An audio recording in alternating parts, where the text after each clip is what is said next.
Hello বন্ধুরা, কালী পূজার রাতে এই প্রদীপগুলো আমি দিয়েছিলাম।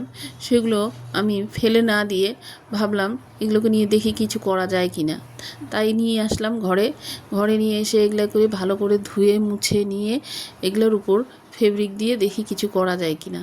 তাই বসে পড়লাম কিছু দল নিয়ে, সাথে অনেকে ছিল যাদের সাথে বসে আড্ডাও মারলাম, সাথে প্রদীপগুলোকে কোনো নতুন কোনো ডিজাইন বা কিছু করা যায় কি না সেই করার চেষ্টা করলাম। প্রথমেই সাদা ফেব্রিক দিলাম, কারণ হচ্ছে সাদা ফেব্রিকটা দিয়ে যদি একটু শুকিয়ে নিয়ে অন্য কালার দেওয়া যায় তাতে কালারটা সুন্দর বসে, এই জন্য সাদা ফেব্রিকটা দিলাম। তারপর আমরা গল্প করতে করতে অনেক ধরনেরই গল্প হলো। আজ কেন যেন মনে হলো যে একটা গল্প করি তোমাদের সাথে। যে গল্পটা হচ্ছে, কানা ছেলের নাম মা রেখেছেন পদ্মলোচন, তা তেমনি আমার মাও শখ করে আমার নাম রেখেছিল রিমা।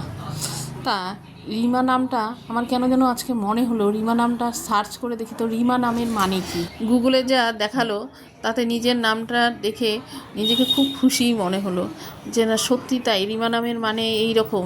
রিমা নামের মানেটা হচ্ছে সংস্কৃত আর অ্যারাবিক স্প্যানিশ ভাষায় বলেছে এটা হচ্ছে গডনেস, মানে দুর্গা, ওয়েলথ, লাক, এই সব কথা বলেছে। তাতে আমার নিজেকে নিজে খুব খুশিই মনে হলো। তবে হ্যাঁ, এত খুশির মাঝখানেও আমি নিজেকে সবসময় ভাবি যে কারো যদি উপকার করতে না পারি, কমসে কম অপকার তো করবই না, চেষ্টা করব সবার সাথে ভালো থাকার। তাই তো হয়ে গেল তৈরি।